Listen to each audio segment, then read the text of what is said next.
What's going on, everybody? Mortem here, this time bringing you a look at the alpha for Warhammer 40k Dark Heresy, the next CRPG upcoming from Owlcat in particular, but also a sort of follow-up to Rogue Trader. It carries much of the system forward with some distinct changes, mind you, and obviously a focus on a different part of the Warhammer setting, in particular the Inquisition. Now, as of today, December 18th, the alpha should be going out to people who, I believe, purchased their Founders Pack or something to that effect. With that in mind, literally just yesterday from the time of this video, Owlcat reached out to offer myself access to that alpha so I could of course make a video on it and talk about it a bit, which is obviously what this video is. Important to mention, however, that this is in fact an alpha, which means it's pretty early. A lot of times you don't get to see games this early, and it's important to understand what you're looking at, both in terms of final presentation and even mechanics might not be final. In particular,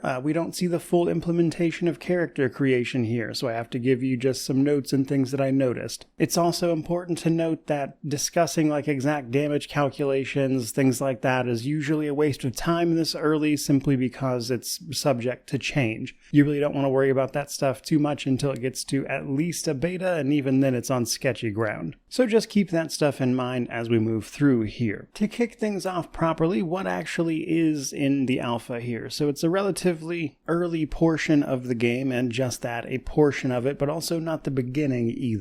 So rather than go through character creation and play through the true beginning of the game, what we're doing here instead actually is playing a pre-generated character that they've put into the alpha just to showcase major mechanics and everything and gather feedback. To assist with that though, you have the option of two different scenarios in the alpha. You basically can choose how the decisions you've made earlier in the game played out, and thus the footing that you're standing on when you arrive here, which is going to change how a few people talk to you, is probably the thing I noticed the most. And then the other thing you'll wind up tackling at the beginning here is also the difficulty you want to play on. The difficulty is also not fully implemented at the moment, I would imagine, because right now we've only got normal and daring, which ironically is actually pretty normal, so a lot of game studios will balance normal and then they will go into different options from there. However, you do have the option to mess around with custom settings, which will change things like enemy dodge, minimum damage dealt, that sort of stuff.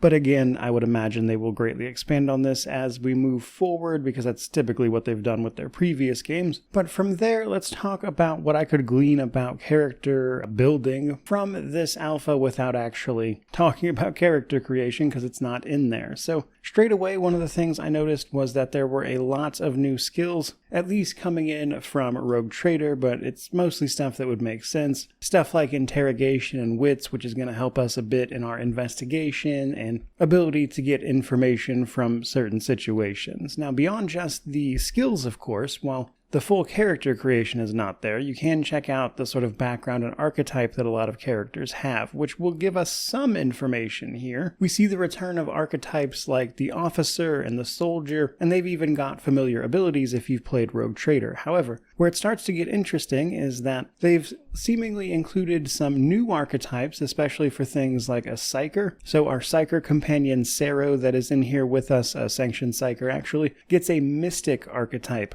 Now, I don't think that's entirely new information. If I'm not mistaken, they said in an interview that they were adding a couple more archetypes for Psykers, things like that. But what was actually more interesting to me here really was the specialization that we can see for basically every character. And it looks like, especially in the case of something like a Psyker, this is where you will choose between like what disciplines of, say, psychic powers you might actually want to use. So it looks like in the full version we will have some new archetypes and even some more specialized approaches to them via this system, but again, that's mostly just what I can glean from looking at it, so I'm not entirely sure just yet. Another thing I wanted to mention actually was the reputation system. So in my initial video talking about the gameplay presentation they did with this, I mentioned the reputation system. However, playing around with it here, I actually saw a little bit more. So unlike a Rogue Trader, which is unfathomably wealthy, we play an acolyte of the Inquisition who has more modest means, let's say. And so they've moved away from profit factor and into a more traditional monetary system. Now, in order to buy the best stuff from a given faction, and these are people like, for instance, the Adeptus Sororitas, etc., and I've just noticed that in general, there's not always the ability to throw your weight around as an Inquisition agent to get the things you want, but that does come up with like more street vendor type folk. But basically, you need reputation in order to buy things. But of the 4 factions that I saw in play here, you actually have 2 types of reputation with each, presence and rapport. Basically, are you making these people respect and fear you, or are you making them actually enjoy working with you? And depending on what you want to buy, it will actually require one or the other to be at a certain point. Another thing that hopefully just comes through in the video itself actually is the visual fidelity upgrade from Rogue Trader to this game. They've put a pretty big emphasis on really adding a ton of detail to individual models, and while I've played a lot of their games and can see that pretty much immediately, even just on things like the inventory screen, you'll see just tons of more detail on individual models, which looks great, but it also extends to things like the UI as an example, which is usually always themed after whatever their particular game here is. But one thing I actually wanted to point out is the level up menu. So this is something people struggled with a good bit in Rogue Trader, I know, which is how everything was laid out when you level up. Well, now when you level up, you'll get a screen that can actually look quite a bit like Pathfinder Wrath of the Righteous's approach, where you can basically see a preview laid out on a page where you'll get like certain types of bonuses as you level up, the level you'll get them at, that kind of thing. And what's more, when you are doing things like picking out feats and talents, all that stuff, it will actually bring up just the list of the recommended talents for your character and be basically grouped into categories that you can collapse or unfold to make those menus a little bit more manageable to go through, though I'll be curious to see what the general feedback from everyone else is on how legible that winds up being for them overall. And while readability and everything is good, something else I noticed while messing around in the menus is that they have definitely changed a few of how like stats and mechanics work, which is something we'll talk about as part of combat as well, because they've fundamentally changed the armor system as a big one. Now you have an armor durability bar that enemies have to chew through before they can hurt you, and vice versa. But along with that change, it looks like they also actually sort of recalculated how this stuff is done. So Rogue Trader had a system of like dodge, parries, flat damage reduction on top of like percentage-based damage reduction, and there was a lot of different layers to defense there. Whereas here it basically seems to be your armor durability bar and a more generic stat just known as defense. And I'm not sure if defense is like a collective amalgamation of the possible ways you might mitigate damage, so even then there's stuff to know. But before we talk about combat, just a note on what we're actually doing here. So the scenario for the alpha basically is that we are helping track down some missing Inquisition agents, people working for an Inquisitor that you'll have to report to. We're also helping a member of the Adeptus Sororitas with a similar issue, while also getting embroiled in all sorts of politics and recent events in this struggling portion of a hive city. Now this is going to bring us to a few different locations, put us in contact with a few different companions, things like that. Probably the most noteworthy one for a lot of people is going to be Cog. Cog is the first one you can actually recruit, but we do start with the jungle fighter Haymar, a peony or EpiPen, who's going to be our healer, who's also a member of the Inquisition,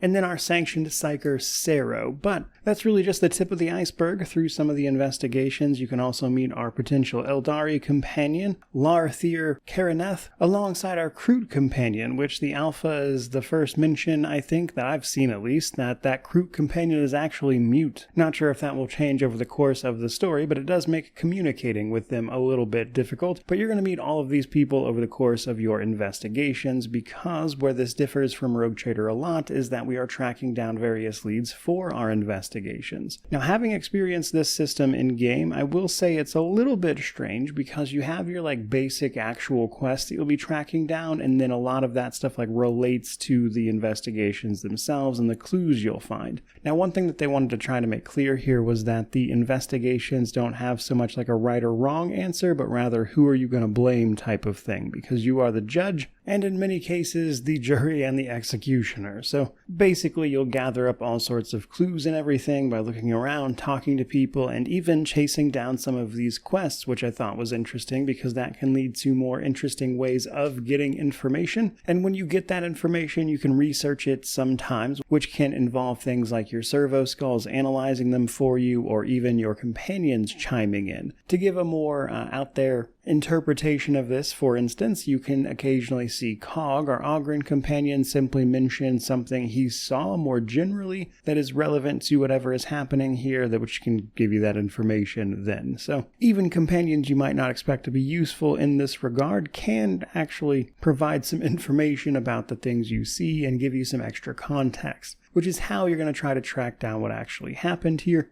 Though, perhaps because of the nature of this system, you do find yourself running around a lot of the same areas more so than Rogue Trader really did, where you wouldn't necessarily return to a ton of locations that weren't sort of like main hubs, whereas here I was scouring all over a few different maps that were interconnected and trying to figure out information, talking to people, tracking things down. And to that end, some of these environments are certainly more interactable and vertical in some cases than their previous stuff, and this is shown somewhat. If you say hit tab, you can kind of see where you can climb up and around things, that kind of thing, which is also something that plays into combat a bit. And while they've messed around a little bit with verticality here and there, you can certainly feel it much more in this game, or at least this alpha already. But another, I would say, interesting change is actually combat itself, because before we talk about some of the specifics, one thing I wanted to mention here is that they seem to have at least attempted to add like secondary objectives to combat encounters a fair bit. And what I mean by that is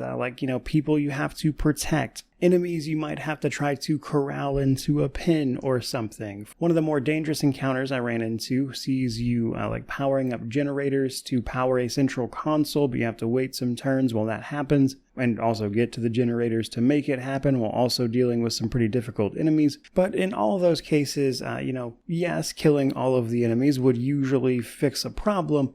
There was also just a little more to it and twists and stuff that they've clearly tried to add to combat encounters, and I would be curious to see how that evolves over the course of this game's development cycle. But then there is the rest of combat, of course. Another interesting take when you come from Rogue Trader, because a lot of it feels the same while also being a little bit different. So, as I've already mentioned, the armor, and now we have this armor durability bar that you have to chew through. Some enemies and yourself can have abilities, for instance, that chew through that directly, rather than, having to go through that bar. And that's on top of your base defense stat, which I'm not entirely sure how it works just from what I've played here, but something to know for sure. Another aspect of this is actually the way the critical system is affected by this. So one thing the armor durability bar will also do is protect you from incoming critical hits, as they're called. So some abilities will be able to aim in on an enemy and attack specific body parts. This is potentially, if it actually connects, because it comes in at a chance to hit penalty, which is mitigated if you can actually knock them down or incapacitate them in some way. You can then hit them with these attacks, typically for a full 100% hit chance, but under most circumstances a penalty to hit on these attacks. But if they go through, they come with the chance of actually hitting enemies with a critical or a combat condition that will affect their combat effectiveness, basically an injury to one of their limbs or whatever, which is going to make them less effective, though you do have to be careful because this can happen to you as well. Your armor durability bar protects from this outright, whereas once it's gone, you are rolling tests to see if you are hurt. So on one hand, it does look like from a stats perspective, this is a little bit simpler than Rogue Trader, at least in terms of some of the calculations. However, stuff like the, aimed shot equivalent with the criticals, the armor durability, and even then the verticality and whatnot certainly adds a different kind of layer and approach to some of this stuff as it stands, because the stuff that is familiar has also been changed a good bit. Another thing I noticed is that a lot of abilities that alter how other abilities work, as an example, can be activated as a toggle rather than something you have to activate every single turn,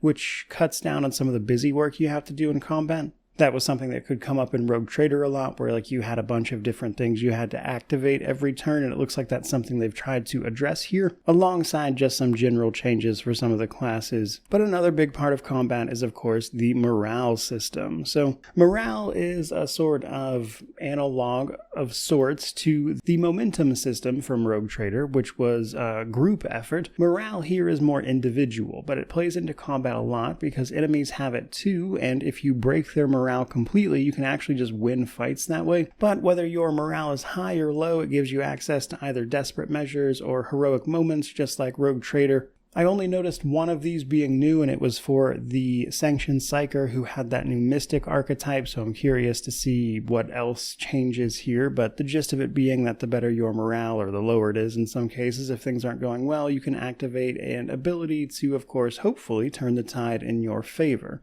So that's still present, it's just a little bit more individual now thanks to this morale system, and the officer class, as an example, has been altered a bit to adjust things like morale this time around. So there's that. And then there is the concentration effect. So oftentimes when enemies like try to throw grenades at you or go to like execute hostages as part of some of those secondary objectives I mentioned, they'll do that via a concentration ability. So they'll activate it and it will show a blue line to whatever they are concentrating towards, and then the next time their turn rolls around, that will then happen. And this gives you, the player, an opportunity to intervene on this. So if you know somebody's about to throw a grenade, you can potentially break their concentration and prevent that ability from happening, which on top of everything else, I think feels pretty good. I think they're onto something here with the combat system. It's still engaging while clearly taking what they learned from Rogue Trader and how people were breaking things over there to make it a little more engaging for the sake of this game, I would imagine. But to provide some general thoughts as we move to wrap things up, I would say so far the investigations have been pretty fun. There are some moments where I think they could give you a little bit more clear direction in terms of the quests, not the investigation, but the quests and how they are tied to the investigations, because sometimes you need to like advance a quest to advance an investigation, and it can be confusing what you need to do when sometimes in relation to like, should I be looking for clues or should I be tracking down this quest I was given?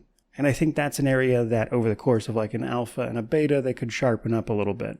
As always, the companions are a pretty big deal here. It's hard to say without seeing their introductions for Sero, EpiPen, and Haymar, because they chime in on conversations and stuff, but we don't know how they are introduced to you and the player. But Cog was really great, unsurprisingly. My favorite wound up being the Crude Companion. That surprised me a little bit. I like the way they introduced that one, and given the fact that it's a mute Xenos, that's kind of interesting just in terms of how you communicate and stuff, so I'll see how that plays out. But surprising to even me, it was actually my favorite one in the alpha here. And I like a lot of the changes they made to combat and how it is a little more engaging and not just, click a bunch of buttons before you wipe the entire room, while also still retaining a lot of the core systems that made Rogue Trader fun to begin with. So I'm curious to see what everyone else thinks of combat, but I like the changes they've made so far. But I'd say really like big picture wise, it looks like Dark Heresy is trying to take a lot of the feedback and stuff they learned from Rogue Trader and apply it here while,